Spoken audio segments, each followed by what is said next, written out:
कि एक बार ठाकुर जी श्यामा सखी बन करके गए। ठाकुर जी ये विचार करके गए, मैं जाके किशोरी जी के मन की देख के तो आऊं। ये मेरे सामने तो प्रिय प्रिय बोले, मोए मेरे बिना ही मोए मेरे बारे में कहा बोले, मैं एक बार सुन के तो आऊं। नीचे लहंगा पहनो है, ऊपर चुनरी पहनी, बिल्कुल यहाँ तक पूरी चुनरी लगा ली है, हाथन में बढ़िया चूड़ी पहनी है, कानन में कुंडल पहने हैं, क्षुद्र घंटे का यशोदा मैया ने पहनाई, वहां में छोटी छोटी घंटी लग रही है, वह कौंधनी बना करके कमर में पहनी है, पामन में पाजेब पहनी। ठाकुर जी गए श्यामा सखी बन करके किशोरी जी के पास, बरसाने में प्रवेश कियो। सबरी गोपी कहे आहा कैसी मनोहर चाल है, नेक सी गोपी कैसी मटक मटक के चल रही है। अरे सखी तू कौन की लाली है? ठाकुर जी तेज तो है बोलवे में, जो पूछे तू कौन की लाली, बोले तेरी हूँ, भूल गई। अरे बड़ी चपड़ चपड़ बोला है। पहुंच गए ठाकुर जी बरसाने। बरसाने में द्वार पर जाकर के सखीन से बोले मुझको भीतर जान दो। सखी बोली कौन हो तुम? बोली मैं श्यामा सखी हूँ। कहाँ ते आई हो? बोले पास के गांव नंद गांव ते आई हूँ, और मुझ किशोरी जी ते बहुत जरूरी बात करनी है, मुझको मिलवाओ। सखीन ने बोली बोले भानु बाबा के पास जाओ, शिकायत आदि करनी है, कोई न्याय चाहिए तो वहां जाओ, ये किशोरी जी के पास आवे के लिए नहीं है। और नहीं हम तो किशोरी जी से ही बात करेंगी, ऐसी बात है कि मैं वृषभानु जी से ना कह सकूं। सकीन ने जाकर के भीतर किशोरी जी से कही, हे लाड़ लीजो, बाहर एक गोपी ठाड़ी है और यूं कह रही है कि वह आपसे ही बात करनी है और आपसे बात करके कछु न्याय करानो है। किशोरी जी बोली अच्छा बुलाओ भीतर। द्वार खुले, ठाकुर जी बढ़िया चुनरी पहन करके, ये गजगामिनी सी चाल, एक तो चाल ही ठाकुर जी की टेढ़ी मेढ़ी, ऊपर से सखी बन करके और ज्यादा बनावटी चल रहे हैं, तो इतने प्यारे लग रहे हैं। किशोरी जी सिंहासन पर विराज रही हैं और श्याम सुंदर भीतर आ रहे हैं। जैसे ही द्वार से भीतर आनो भयो, किशोरी जी तो कहें अरे सखी या की चाल तो देख कितनी बढ़िया है। ललिता विशाखा बोली हाँ चाल तो बढ़िया है। अरे देखियो या की कमर कैसी सुंदर लग रही है। ललिता विशाखा बोली श्री जी आपको पहली बार कोई सखी पर मोहित रहते हुए देखो हमने, आप तो सदा प्रियतम श्री श्याम सुंदर पे ही मोहित रहे में, लेकिन आज पहली बार। अरे पतो ना या की चाल ढाल और जो जो अंग या के दिखाई दे रहे हैं, जैसे घूंघट पकड़ी चल रही है, यहाँ से भुजा दिख रही है, नेक नेक थोड़ा उधर भी दिखाई दे रहा है, थोड़े थोड़े चरण भी दिखाई दे रहे हैं, जो जो अंग मुंह को दिख रहे हैं ना इतने प्रिय लग रहे हैं कि मैंने ऐसी प्रिय स्वरूप तो पहले देखो नहीं है। और किशोरी जी कहने ललिता तू मेरी एक बात सुन। बोल कहा ये जो भी बात करे वो सुन लेंगे, फिर बाकी बात याकू अपने सखी समाज में ले लियो। मुख बड़ी भारी है, अभी याकू मुख नहीं दिखो, मुख मैं तभी यहाँ पे मोहित है गई हूँ। विशाखा जी बोली नहीं रुक जाओ, आन तो दो, बात तो होने दो। किशोरी जी आज जैसे ठाकुर जी को देख के हो जाती है वैसी हो गई है, एक सखी को देख स्वयं पर भरोसा नहीं हो रहा है किशोरी जी को कि मैं ऐसी क्यों है रही हूँ। ठाकुर जी आके सामने खड़े है गए, उन्हें एक बनावटी सी आवाज भी बना ली ठाकुर जी ने। किशोरी जी बोली कहो सखी कहा नाम है तुम्हारो? अजी मेरो नाम तो श्यामा सखी है। स्वर सुनते ही किशोरी जी के नेत्र बंद है गए। ललिता जी को हाथ पकड़ के कहें मुझको कहा है रो है, या के चाल या के रूप रंग सब देख करके तुम या के स्वर में भी कछु आकर्षण है। ललिता जी बोली श्यामाजू ऐसे ना करो करें। अरे वो सखी है वहां पे आप मोहित का क्यों रहे? बोले ना पता ना या मैं तुम्हें ना लग रहा आकर्षण, बोलना हमें तो ना लग रहा। किशोरी जी कह रही है अरे मैं अपने आपे तो बाहर जा रही हूँ, ये सखी कैसी है या की स्वर कितने सुंदर। ठाकुर जी खड़े खड़े बोले अरे श्यामाजू मुँह को इतनी देर है गई खड़े खड़े, आप मेरो न्याय करोगी कि नहीं करोगी? किशोरी जी बोले अरे मैं तो ऐसे बहल गई, बताओ कहा बात है। बोले मैं आपसे आज न्याय की याचना करके आई हूँ। मैं रहूं नंदगाम में और नंदगाम में नंद बाबा के महल की बिल्कुल समीप ही मेरो घर है। तो विशाखा जी बोली तो नंद बाबा के पास जाती न्याय लेवे, तुम बरसाने का क्यों आई हो? बोले वहां नहीं मिलेगा, यही मारे तो यहाँ आई हूँ, और बात इतनी गंभीर है कि मैं वृषभानु बाबा ते ना कह सकूं, आप ते ही कहूंगी। किशोरी जी बोली कहो। श्यामा सखी रोने लगी ठाकुर जी रोने लगे, आंसू ने पहुंचने लगे। अरे मैं कहाँ बताऊं, कैसे मोहते कहूं, मुझको तो लज्जा आ रही है बतावे में। श्री जी बोली ऐसे मत करो, बताओ बताओ कहा बात है? बोले कल परसों में दही बेकवे के कायजे जाई रही, इतने में मार्ग में श्याम सुंदर आए गए। किशोरी जी थोड़ी सहम गई, श्याम सुंदर? बोला हाँ। अरे तुमने उनको बड़ी प्रशंसा सुनी है, उनकी बड़ी महिमा सुनी है, पर तुम उनके अंदर की नहीं जानो, वे बड़े छलिया हैं, बड़े कपटी हैं। किशोरी जी बोली कहा कि श्याम सुंदर ने? मैं तो मटकी भर के जा रही बेकवे के काजे, मार्ग में मिल गयो, रोक लियो मेरो मार्ग, और मार्ग रोक के बोले मुझको कर दो। और जैसे इनको पता चले कि कोई सखी मथुरा को जा रही है तो वही मार्ग पर चले जाएं और जाए करके सब सखान के संग बैठ जाएं और आवे वाली सखीन तक कहें हमें कर दे के जाओ, जे मार्ग हमारे परदादा ने बनवायो है, ये मार्ग हतो ना हो, हमारे दादा परदादा ने ये मार्ग बनवायो, ये हमारे यहाँ मार्ग को कर लेने को अधिकार हमारा, कर दो। गोपी के कहा कर चाहिए? बोले मटकी सब नीचे धर दो, हमारा जितना मन होगा हम ले लेंगे, बच्ची कुछ तुम मथुरा ले जाइयो, ये करे।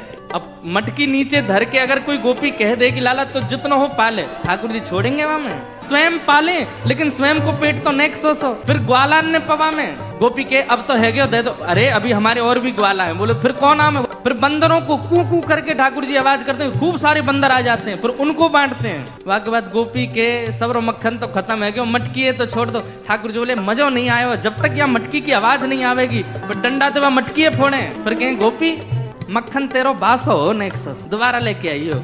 ऐसो करे तुम्हारो ये कन्हैया, कौन कर देगो या को? अरे राजी राजी नेक कर ले ले तो बात ठीक भी है, ये तो मटकिन ने फोड़ दे, सबन ने खवाए दे, लेकिन मेरे संग तो बहुत बुरा कियो। किशोरी जी बोली कहा कियो? बोले मेरो घूंघट उठा लियो, मेरी चुनरी खींच ली, मेरा हाथ मरोड़ दियो, और अच्छा इतना ही कियो और तो कछु ना कियो। अरे कहाँ बताऊं और कहा कियो? बोले और कहा कियो?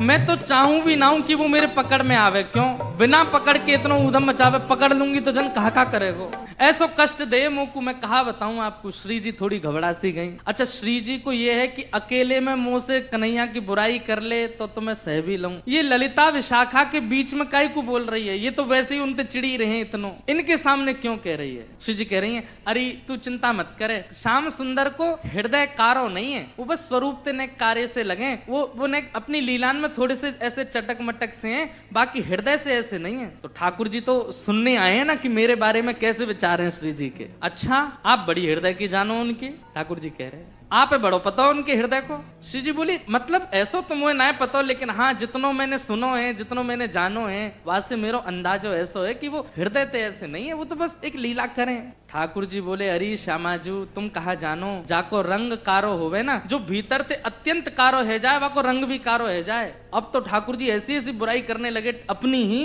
कि श्री जी को न क्रोध आवे, और फिर इनके हृदय के भाव सुनू मैं। जाको हृदय बड़ो कारो रे ना, वाको रंग भी कारो है जाए। ये श्याम सुंदर केवल लीला नहीं करे, ये हृदय तो ही ऐसे हैं। मुझे तो ऐसा लगे जैसे जैसे आपने भौरो देखो है ना श्री जी, वो एक पुष्प पे बैठे है वाको रस ले, फिर दूसरे पुष्प पे चलो जाए वाको रस ले, और देखो भौरो भी कारो रे और एक कन्हैया भी कारो। जे एक को कभी नहीं रह सके, ये तो सबको है। कमर भी टेढ़ी, चाल भी टेढ़ी, मुख भी टेढ़ी, और मुझे तो ऐसा लगे यशोदा मैया गोरी, नंद बाबा गोरे जी, इनको छोड़ा ना है जी कहीं औरतें आयो है। ठाकुर जी बड़ी बड़ी बुराई करने लगे अपनी ही किशोरी जी के सामने। थोड़ी देर तो किशोरी जी सुनती रही, और थोड़ी देर बाद किशोरी जी को क्रोध आया, अपने स्थान पर खड़ी है गई। बोले ए श्यामा सखी बहुत देर रह गई तो बोलते बोलते, अब एक नहीं सुनूंगी तो तेरी कितने मक्खन चुरा लिए, कितनी मटकी फोड़ दी तेरी। अरे ललता लेके आ भीतर तो याकू दे दे, यहाँ आ गई है रोवे के काजे, श्याम सुंदर की बुराई कर रही है, यहाँ पे खड़े है के तू कहाँ जाने वो कौन है? अरे पूरा ब्रह्मांड उनकी भ्रगुटी पर नृत्य करे, वो अगर अपनी भौं उठा दें तो नूतन प्रलय है जाएगा।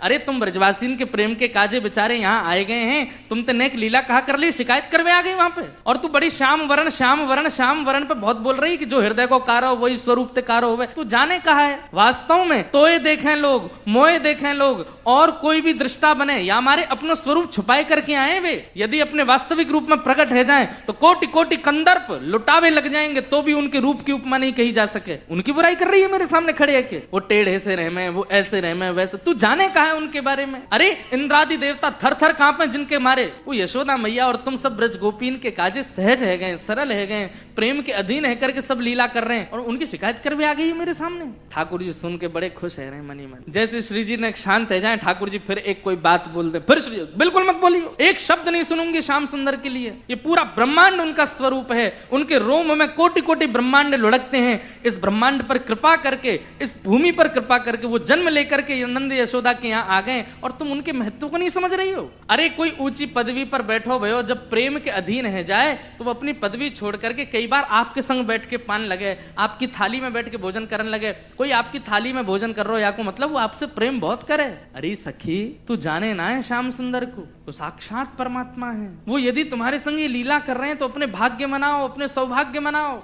उनकी रूप कांति को मैं कहा वर्णन करूं, कोटि कोटि किशोरी जी वार दे जाएं तो भी श्याम सुंदर की रूप की महिमा ना कही जा सके। मेरे सामने एक शब्द नहीं बोली उनके बारे में।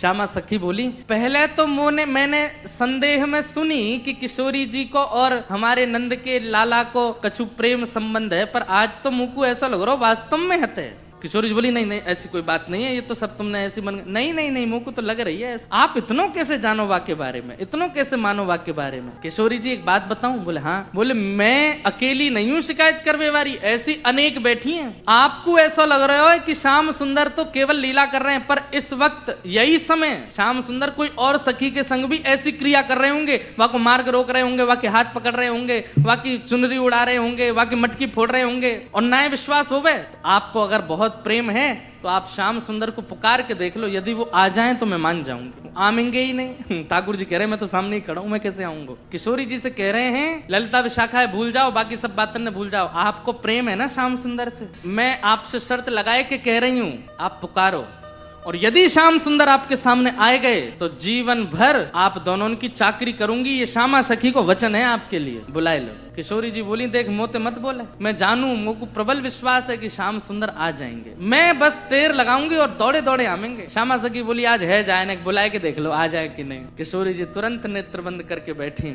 और जैसे ही अपने प्रियतम का स्मरण किया है, नेत्र बंद करके किशोरी जी स्मरण कर रही है श्याम सुंदर को, और जब कह रही है कि हे श्याम सुंदर मैं तो आपकी दासी हूँ, जबकि ये बात गलत है। ठाकुर जी दास मानते हैं अपने आप को किशोरी जी के चरणों का, लेकिन आज किशोरी जी ने वास्तव में तो बात यह है कि जैसे ही नेत्र बंद किए हैं किशोरी जी ने और स्मरण करना प्रारंभ किया, कहां है श्याम सुंदर, कहां है मेरे प्राणनाथ, कहां है मेरे जीवन धन। तो जैसे ही किशोरी जी ने नेत्र बंद करके स्मरण किया तो किशोरी जी पूरे ब्रजमंडल में भ्रमण कर आई, लेकिन ठाकुर जी नहीं मिले। किशोरी जी बोली हाँ श्याम सुंदर गए कहां, आज मेरे प्राणनाथ गए कहां। और ध्यान लगा करके देखो श्याम सुंदर किसी गिरी कुंज में तो नहीं बैठे, कहीं यमुना तट पे तो नहीं बैठे, कहीं दूर तो नहीं चले गए, दिख क्यों नहीं रहे हैं। और तभी किशोरी जी को ढूंढते ढूंढते ढूंढते दिखाई दियो बरसानो भवन। किशोरी जी कह रही है बरसानो भवन क्यों दिख रहा है। तभी किशोरी जी को दिखाई दियो अपनो ही निकुंज, ये मेरो निकुंज कहीं को दिखाई दे रहा है। अरे कहीं ऐसा तो नहीं श्याम सुंदर यहीं कहीं छुप करके बैठे हैं। और मन में ध्यान से देखो तो किशोरी जी को अपनो ही अंतःपुर दिखाई देने लगो। किशोरी जी बोली मेरे अंतःपुर में तो केवल ललिता है, विशाखा है, मैं हूँ और श्यामा सखी। और ध्यान लगा करके देखो तो क्षुद्र घंटिका दिखाई देने लगी जो श्यामा सखी ने पहन रखी है। किशोरी जी बोली ये क्या क्षुद्र घंटिका, ये तो मैंने अभी कहीं, अरे ये तो श्यामा सखी की कमर पे देखी। और जब और ध्यान लगा करके देखो तो घूंघट के भीतर कमल नैन मटक रहे हैं, इधर उधर आंख मटका रहे हैं। तुरंत किशोरी जी ने नेत्र खोल करके गई श्याम सुंदर आप तो सामने ही खड़े हो। और जैसे ये बात कही ललिता विशाखा दौड़ करके कहां है कहां है कहां, बोले यही श्यामा सखी, पकड़ो याकू। ठाकुर जी दौड़न लगे वहां से, इतने में ही पकड़ ली और पकड़ करके जैसे ही चुनरी उतारी, आहा श्याम सुंदर तो सामने ही खड़े। अब तो ललिता विशाखा पकड़ करके खड़ी हैं और ठाकुर जी की ऐसी बेणी, आहा नथ बेसर पहनी है नाक में, ऐसी सुंदर बिंदी लगा करके आए, काजल लंबो लंबो खींच के आए, अपने घुंघराले केशन की बढ़िया बेणी गूंथ करके जैसे कोई छोरी तैयार हो ऐसे बन के आए। किशोरी जी बोली पकड़ के रखो अब इनको, ने रज रज के देख तो लूं आज हैं, सामने आए के श्यामा सखी बन के अपनी बुराई कर रहे हो मुझे। अरे श्यामाजू मैं तो आपके हृदय की जान में आयो कि आप मेरे बारे में कैसी विचारधारा रखो, मेरे बारे में आपके हृदय में कैसे भाव है। किशोरी जी बोली तो कहा सुनो आपने कैसे भाव है।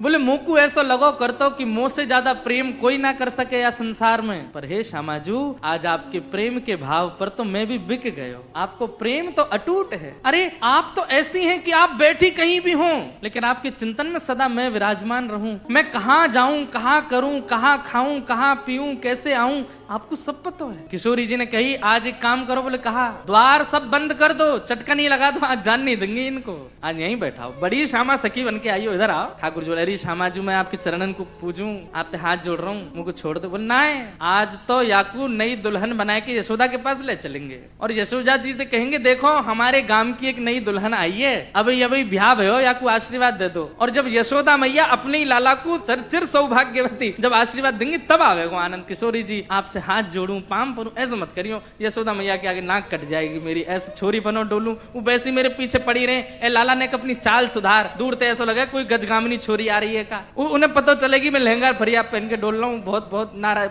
उनके सामने नहीं आपके सामने आ सकूं ऐसे। किशोरी जी को इतना अच्छा लग रहा है कि आज श्याम सुंदर घबरा रहे हैं, इतना घबरा काहे कर रहे हो, यहाँ पे बैठो, बगल में बैठा। सब सखी लाई किशोरी जी के बगल में ठाकुर जी को बैठाए दियो। अब श्री जी के मन में कौतिक आयो है, अरे ललिता विशाखा, ठाकुर जी को हाथ पकड़ लियो, ठाकुर जी घबरा रहे हैं जन कहा करेंगी, नेक्स्ट सामने तो आओ। ललिता विशाखा दोनों सामने आ गई और बोली देखो हमेशा या सिंहासन पर प्रिया प्रियतम विराजमान हूं मैं, लेकिन आज दो दो प्रिया बैठी हैं, एक श्याम प्रिया एक गौर प्रिया। अब ये बताओ दोनों में सुंदर ज्यादा कौन लग रहा है, ये ज्यादा सुंदर लग रहे हैं या मैं ज्यादा सुंदर लग रही हूँ। लहंगा इनने भी पहनो, मैंने भी पहनी है, बेनी मैंने भी गुथी है, इनने भी गुथी है, माथे पे बिंदा मैंने भी लगाया, आंखन में काजल इनके भी मेरे भी, सब कुछ। अब तुम दोनों बताओ हम दोनों में सुंदर ज्यादा कौन लग रहा है। श्याम सुंदर ऐसे रो मत, मुस्कुराओ, कछु कर थोड़ी नहीं हूं मैं। ठाकुर जी मुस्कुराने लगे, अरे ललिता बताए दे आज सुंदर कौन है। ललिता विशाखा अंदर ही अंदर रो रही हैं, और अंदर ही अंदर, क्योंकि किशोरी जी ने ये क्रम शुरू किया तो किशोरी जी को कम देख रही है, ठाकुर जी को ज्यादा देख रही है, क्योंकि किशोरी जी ने ही तो ये खेल शुरू करवाया। बताओ दोनों में सुंदर कौन। उनसे क्या कहें, ठाकुर जी को देखती हैं और देखते देखते देखते अश्रु भराते हैं नेत्रों में। तो दोनों में ये न्याय करना बड़ा मुश्किल है। ठाकुर जी आप ही कछु संकेत करो, क्या बताएं। जैसे ठाकुर जी ने देखी ललिता विशाखा बड़ी परेशान है गई है, ऐसे इशारों की बोले इन्हीं की बताओ, बेसर इन्हीं की अच्छी है। बोले मेरी प्रशंसा कर दोगे मुझे सुख नहीं मिलेगा, इनकी प्रशंसा करोगे ये राजी भी आ जाएंगी, मुझे भी सुख मिले। और ललिता विशाखा बोली जी को श्रृंगार ज्यादा सुंदर है। क्या कह रही है, बोले हे नंद नंदन हमें क्षमा करियो, कछु नेक सरस लली की बेस, आपसे नेक ज्यादा नहीं नेक सुंदर हमारी श्यामा जी लग रही। और ये बात कहते ही ठाकुर जी सिंहासन से नीचे आ गए कि अरे जय हो हमारी श्यामा जी की जय हो, हमारी लाडली जी की जय हो, हमारी वृषभानु दुलारी की जय हो। सब जय जयकार करने लगे। किशोरी जी बड़ी आनंदित है गई, लेकिन मनी मन सोचने लगी अरे ललिता तेने गलत कियो, ठाकुर जी ज्यादा सुंदर लग रहे।